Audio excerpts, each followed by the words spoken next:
3, 2, 1.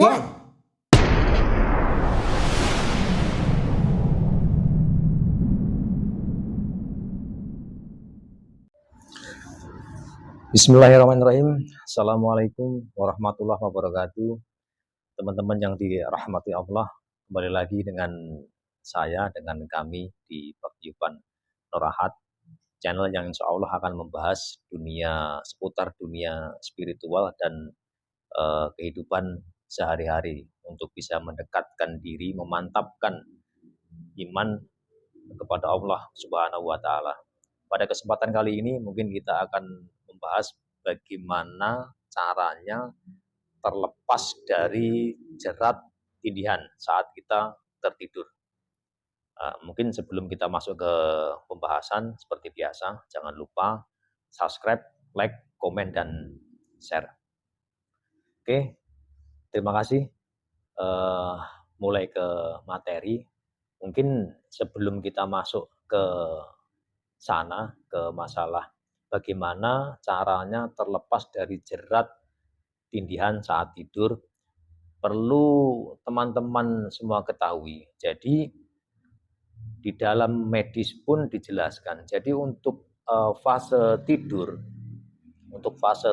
sampai kita bermimpi atau terlelap itu dibagi menjadi 4 fase. Jadi yang pertama adalah tidur ayam, yang dimana saat kita tidur itu masih bisa mendengarkan suara dari luar, jadi respon kita masih sadar. Jadi kalau seandainya kita sudah tidur, cuman kita tidak 100% tidur, seperti itu. Jadi tidur ayam.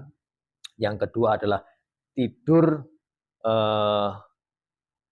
mendekati atau tidur menuju lelap. Jadi tidur menuju lelap ini aktivitas otot sudah mulai rileks, sudah mulai hampir lumpuh ya. Jadi saraf-sarafnya sudah mulai istirahat, namun tetap saraf otak tetap berjalan. Yang ketiga itu tidur lelap. Jadi tidur lelap ini sudah saraf-saraf sudah rileks semuanya, terkecuali tadi saya bilang tadi saraf otak. Yang terakhir adalah tidur bermimpi.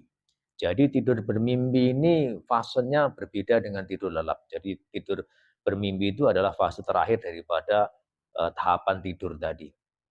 Tidur bermimpi itu di mana nafas kita cenderung lebih pendek, jadi bergerak nafasnya pendek. Terus untuk saraf mata, mungkin otot-otot ke mata sudah harusnya tadi kan yang lelap kan sudah berhenti total ya, itu mungkin gerak ke segala arah. Terus untuk saraf otak geraknya lebih cepat. Nah di sini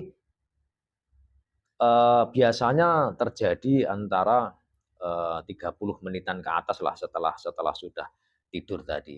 Nah, yang terjadi kepada orang yang tidur tindihan, jadi tidur tindihan ya, saat kita mungkin teman-teman pernah merasakan lah, kita tidur namun di antara sadar dan tidak sadar kita tidak bisa menggerakkan diri kita kan gitu. Kita mau pengen bangun tidak bisa, kita pengen berbicara apa tidak bisa, kita sulit untuk melakukan apapun, kita mau menggerakkan badan itu semuanya di luar kendali kita, jadi sulit. Jadi kayak seolah-olah lumpuh total begitu. Nah itu kenapa terjadi demikian? Itu adalah sebetulnya kalau secara medis mungkin bisa dijelaskan sederhana, itu adalah lompatan. Jadi lompatan dari fase tidur pertama langsung melompat ke fase tidur keempat. Jadi tidak melalui fase tidur kedua dan ketiga. Jadi tidak melalui yang menuju lelap dan lelap tadi. Dia langsung dari tidur ayam langsung lompat ke tidur bermimpi, kan gitu.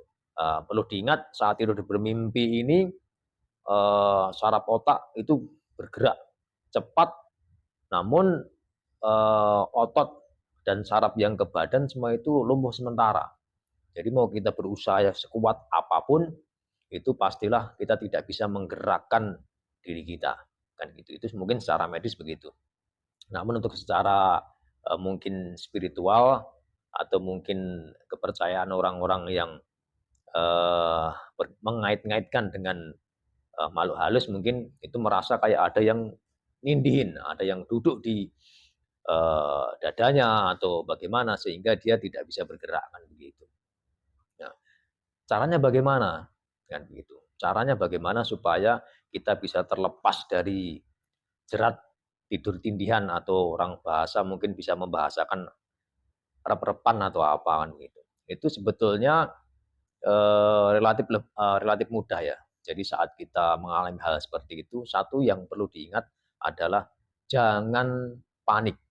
Jadi kadang-kadang kan kalau udah mencapai kondisi begitu, kita panik. Duh gimana nih?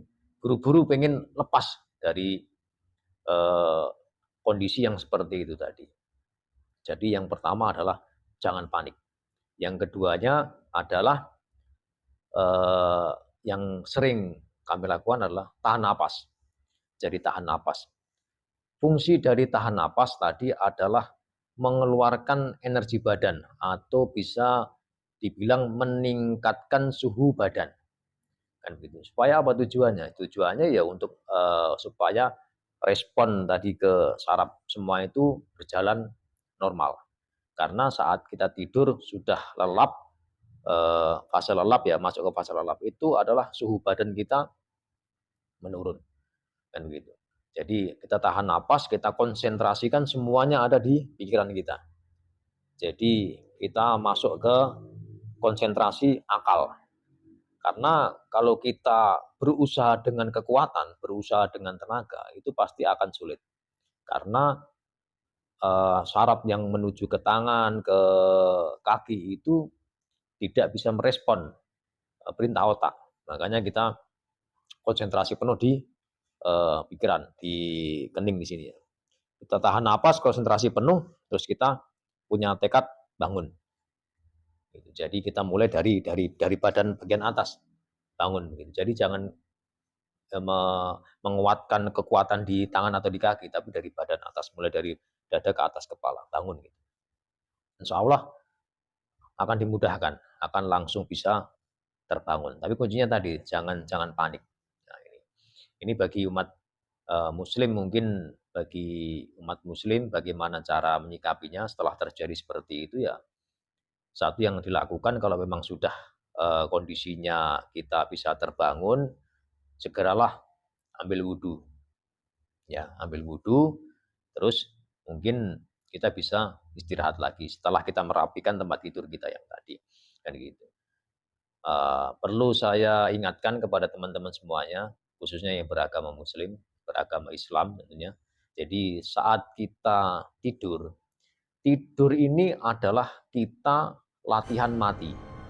Kenapa demikian? Karena di saat tidurlah ini kita tidak bisa mengontrol diri kita.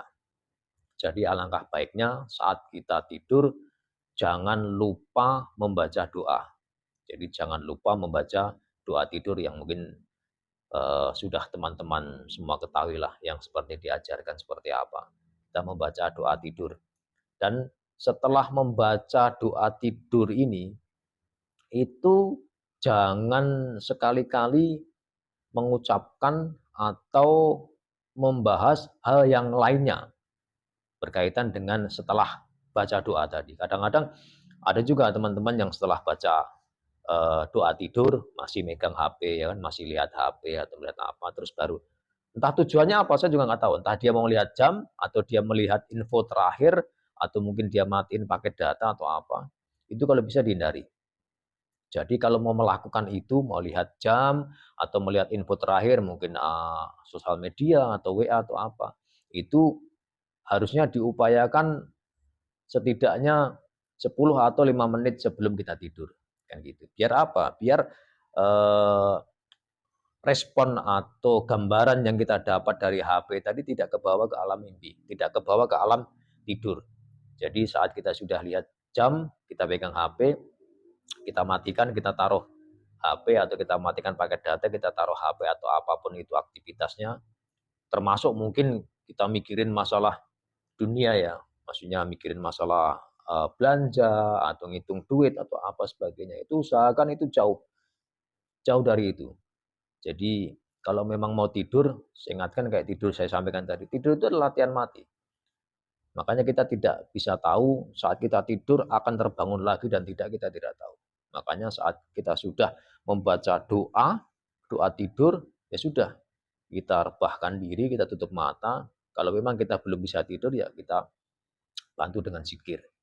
Kan gitu. Ya, zikir sebisanya, zikir yang relatif biasa ya, subhanallah, alhamdulillah, terus Allahu Akbar seperti itu. Atau mungkin yang lainnya yang berkaitan dengan kemantapan hati, terserah bisa la ilaha illallah atau apa kan gitu. Namun kalau saya pribadi, kalau memang tingkat kesadaran kita masih tinggi, kita berzikir la ilaha illallah, ya itu baik.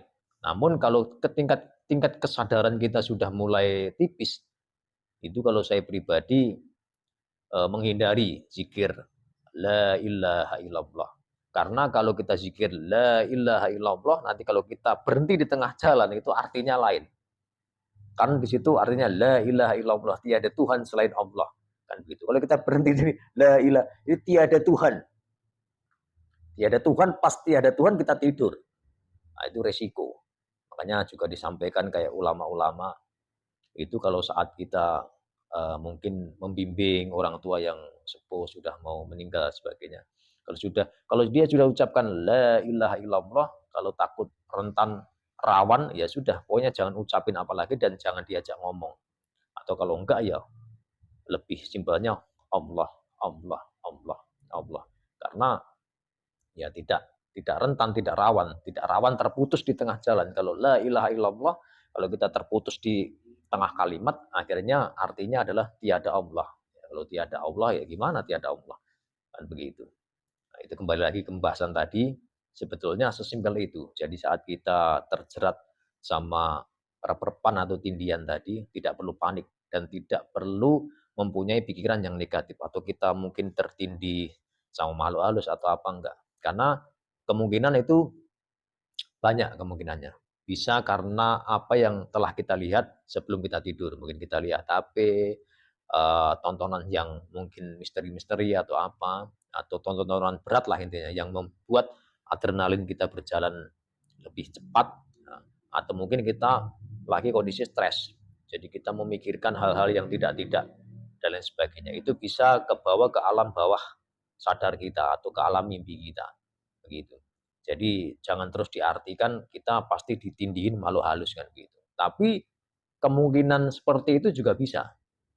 Kita ditindihin makhluk halus saat kita tidur. Ya penyebabnya apa? Yaitu tadi karena kita saat tidur itu tidak mengingat Allah. Satu itu. Keduanya yang kita ingat adalah dunia terus.